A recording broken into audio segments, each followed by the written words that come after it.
Assalamualaikum para sahabat. Tuh, siapa yang mau tanaman tomatnya menjadi banyak buahnya seperti ini, ya? Tapi kelihatannya tidak subur, tapi sebenarnya subur para sahabat. Karena apa? Untuk merangsang supaya bunganya jadi buah seperti ini, saya tinggal kurangi saja daunnya para sahabat. Jadi saya potongi seperti ini para sahabat tuh. Cukup mudah ya para sahabat ya. Nah, ini ya. Tuh, ya. Jadi ini saya selalu kurangi daun-daunnya. Jadi memang tampak tidak subur karena daunnya tidak ada, tapi sebenarnya memang sengaja saya buang daunnya supaya bunga-bunganya menjadi buah. Sehingga coba dilihat para sahabat ya, dari atas nih ya. Jadi sepertinya gundul ya, karena memang saya gunting ya, daun-daunnya saya gunting supaya apa? Bunganya jadi seperti ini ya para sahabat ya. Nah, ini saya tinggal gunting-gunting saja para sahabat. Secara kalau rutin saya gunting jadinya seperti gundul, seperti tidak subur begitu. Tapi sebenarnya ini adalah untuk merangsang buah ya para sahabat ya, supaya lebat. Karena apa? Nutrisi yang untuk daun ini saya kurangi supaya bisa fokus nutrisinya itu untuk ke buahnya.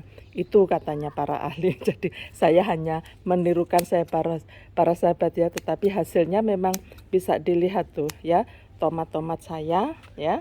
Jadi di kebun ini selain tanaman mangga, saya juga menanam sayuran, diantaranya adalah tanaman tomat ini. Jadi karena tidak cukup banyak, artinya itu sampai puluhan bahkan ratusan begitu tidak ya. Jadi saya masih sempat untuk melakukan pruning seperti ini. Jadi memang ternyata ini kesimpulan saya ya, pengalaman saya para sahabat ya. Nanti silahkan untuk komen bahwa ternyata tanaman-tanaman yang rajin saya pruning itu bisa menghasilkan buah yang optimal ya. Jadi di luar dugaan saya ya, misalnya kemarin itu yang jeruk pamelo gitu ya, ternyata juga bisa berbuah, tiba-tiba muncul bunganya pada saat setelah saya pruning daunnya ya. Sama seperti saya melakukan pruning dari tanaman mangga ya para sahabat ya. Jadi ternyata memang kuncinya mungkin ya ada di pruning ya para sahabat ya. Jadi ini pengalaman saya saja loh para sahabat ya. Silakan para sahabat nanti bisa membuat ini pengalaman ya, menyampaikan pengalaman masing-masing ya. Tapi mungkin juga ternyata tergantung daripada kondisi cuaca di tempat masing-masing ya. Kalau di tempat saya adalah panas ya, panas sekali. Nah, ini ada yang busuk ya, habis banjir roboh ya. Tuh, ada yang busuk, nanti saya ambil ya para sahabat ya. Tuh. Jadi ini habis kena banjir ya para sahabat ya. Jadi 2 kali kebun saya itu kena banjir hebat ya para sahabat ya. Jadi tapi alhamdulillah ya, banyak yang masih bertahan meskipun banjir ya. Ada 1-2 yang mati, saya anggap itu biasa begitu ya. Karena memang faktor alam kita tidak bisa menghindari ya para sahabat ya. Tapi tetap terus semangat kita berkebun tuh ya. Jadi dengan saya pruning bisa dilihat ya para sahabat ya. Jadi buahnya semakin lebat ya. Jadi buahnya semakin lebat seperti ini ya para sahabat ya. Nah, ini para sahabat ya. Jadi ini sudah saya pruning jadi rutin ya. Jadi tampaknya memang tidak ini ya, tidak subur ya, gundul seperti ini ya. Tapi jangan dihabiskan karena memang tanaman tomat juga butuh fotosintesis kok, fotosintetis ya para sahabat ya.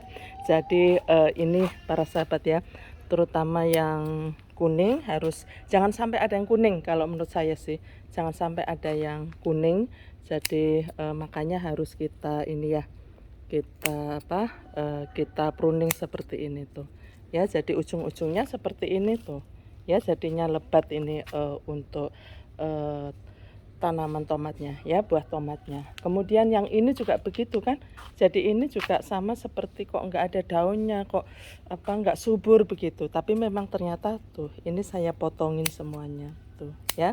Jadi saya kurangi daun-daunnya. Nah, daun-daunnya pun juga tidak saya buang begitu saja, nanti saya sapu terus kemudian menjadi bahan kompos begitu para sahabat. Makanya saya sudah lama ya tahunan ya, ini mungkin sekitar 2-3 tahun begitu saya nggak pernah lagi beli kompos.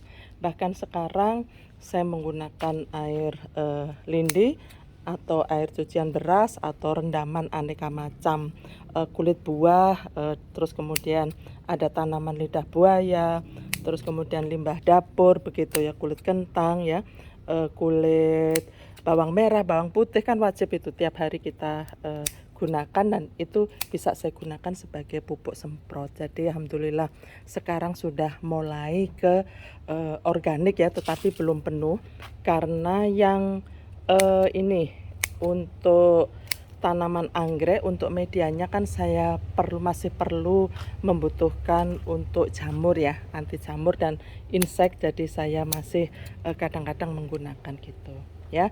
Jadi inilah para sahabat, ayo terus semangat untuk berkebun karena hasilnya saya sekarang ini sudah tidak pernah lagi beli tomat, beli cabai, beberapa sayuran saya sudah tidak ini ya, ada kangkung, ada sawi, ada pokcoy. Nah, saya sudah tidak kacang panjang, terong ya.